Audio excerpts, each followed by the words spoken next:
नमस्कार साथियों, कैसे हैं आप। मैं आपके साथ डीडी प्रजापति। मैं आपको आज पहाड़ों के बीच लेकर आया हूं और पहाड़ों की एक एक बारीकियों को आपके सामने रखने का प्रयास करूंगा और इनको बचाने की आप लोगों को पूरी कोशिश करना है। मैं बताता हूं क्यों बचाना है पहाड़ों को। क्योंकि मनुष्य को जीने के लिए दो चीज़ों की बेहद ज़रूरी होती है। जीवन जीने के लिए पानी और जीवन में सांस लेने के लिए प्राणवायु। ये हमें प्रकृति प्रदान करती है और प्रकृति का मतलब पेड़ और पहाड़ों से है। इनको बचाने के लिए आपको आगे क्यों आना आवश्यक है, इसके लिए भी मैं आपको डिटेल से बताता हूँ, जिस पर आप जरूर गहन चिंतन और मंथन करेंगे। बात करते हैं मध्य प्रदेश के छतरपुर जिले की चंदला विधानसभा का। चंदला विधानसभा वैसे तो बताते हैं कि खनिज आपदा के लिए जानी जाती है। यहाँ पर पहाड़ों का खनन से लेकर बालू निकालना नदियों से, ये बेहद दो चीज़ें रोकना चंदला विधानसभा के लिए बहुत ज़रूरी है और यहाँ के एनवायरनमेंट के लिए भी बहुत ज़रूरी है। बात करते हैं सबसे पहले पहाड़ों की। पहाड़ों में जिस तरीके से खनिज संपदा को दोहन के माध्यम से खनिज माफियाओं को मध्य प्रदेश सरकार जो लीज देती है खनन करने के लिए, शायद इससे नुकसान कितना है ये तो सरकार को अंदाज़ा नहीं है, लेकिन स्थानीय लोगों को इसका अंदाज़ा धीरे धीरे होने लगा है। सबसे पहले बात करते हैं किसानों से। किसानों ने बताया कि यहाँ पर पहले जो बारिश हुआ करती थी उसका प्रतिशत बहुत ज़्यादा था, लेकिन अब बारिश का प्रतिशत बहुत कम हो गया है। इससे सीधा नुकसान क्या किसान को पड़ रहा है कि उसकी फसल जो है वो अब उगा नहीं पा रहा है। उसके बोर में पानी नहीं है, कुएं में पानी नहीं है, परेशान है बेचारा, छटपटा रहा है, जिससे क्या है चंदला विधानसभा का पूरा पलायन हो रहा है। बात करते हैं किसान ने अपना जीवन, एक छोटी सी मैंने आपको गाथा बताई किसान की, तो आपने समझा कि किसान परेशान है, इसको सॉल्व कैसे करेंगे। इसका किसान के साथ साथ फिर आते हैं जो किसानों के साथ लगे हुए परिवार हैं। जैसे किसान फसल बोता है तो उसको काटने वाले भी लोग रहते हैं, किसान का परिवार काटता है, लेकिन ज़्यादा फसल होती है तो अन्य आसपास के लोगों को रोज़गार मिल जाता है।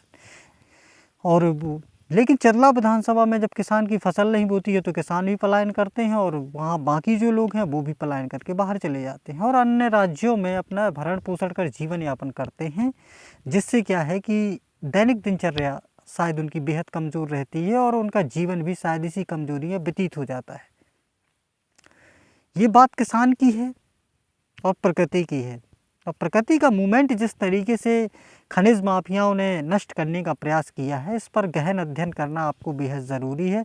इस पर अध्ययन किया गया, बहुत सारे शोधों ने इस पर रिसर्च किया तो पाया कि पहाड़ में जब लीज दी जाती है, ठेका दी जाती है, उस पर खनन होता है तो उस पर हज़ारों वृक्ष जो लगे हैं, लाखों की तादाद में वृक्ष लगे होते हैं पहाड़ों में, जिनको नष्ट कर दिया जाता है।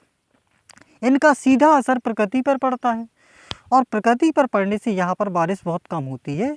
बारिश बहुत कम होने के कारण किसानों की फसलें नष्ट हो जाती हैं।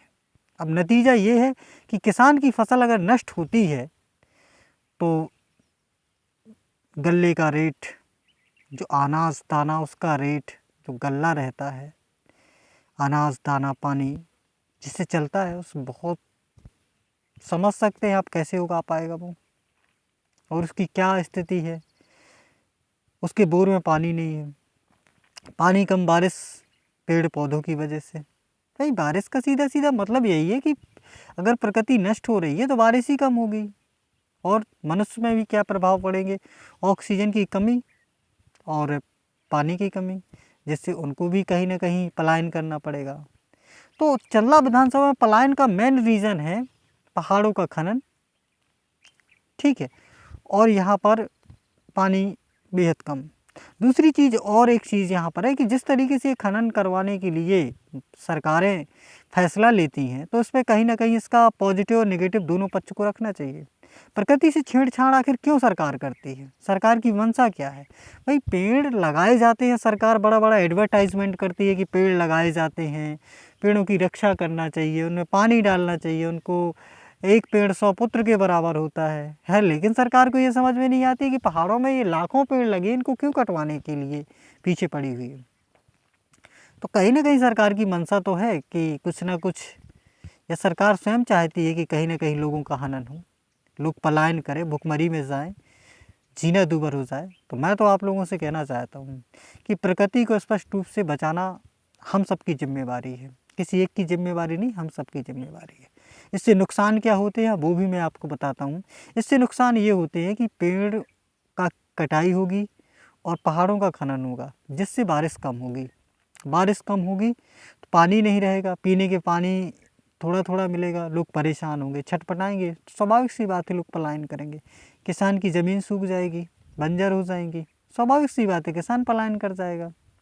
अब जब ये गतिविधियाँ हो जाएंगी तो आपको मालूम होगा कि कितना नुकसान होगा। हमारी अर्थव्यवस्था कृषि पर आधारित है, और कृषि की अगर चौपट होती है, अगर अर्थव्यवस्था हमारी चौपट होती है, तो क्या हाल होंगे हमारे देश के, ये आप पे सवाल करता है। आपने कोरोना जैसा टाइम देखा था, ऑक्सीजन के सिलेंडर कितने महंगे मिल रहे थे, मिल भी नहीं रहे थे और जाने जा रहे थे। उस टाइम पे पेड़ों की याद आपको आ रही थी ना, पेड़ लगाना चाहिए। सरकार भी कहती है पेड़ लगाना चाहिए, लेकिन नहीं लगाए उन्होंने, नहीं लगाए। उसका खामियाजा यही भुगता सरकार ने कि लाखों की तादाद पे लोगों की जान गई।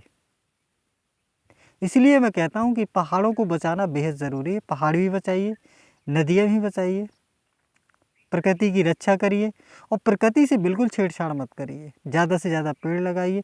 जितना हरा भरा वातावरण होगा उतना अच्छा एनवायरनमेंट होगा, उतना अच्छा जीवन उच्च होगा। तो मैं आप सब लोगों से चाहता हूँ कि आप लोग पेड़ों की रक्षा करें और पेड़ों को बचाएं। पेड़ ही प्रकृति है और प्रकृति ही जीवन है। जीवन जीने के लिए जल, वायु, दो चीज़ों की बहुत आवश्यकता है। इसलिए खनन माफियाओं पे जहाँ जहाँ भी खनन चलते हैं इन पर रोक लगाई जाए। और सभी लोगों से मैं कहना चाहता हूँ कि प्रकृति को बचाना हम सबका दायित्व है। थैंक यू, धन्यवाद।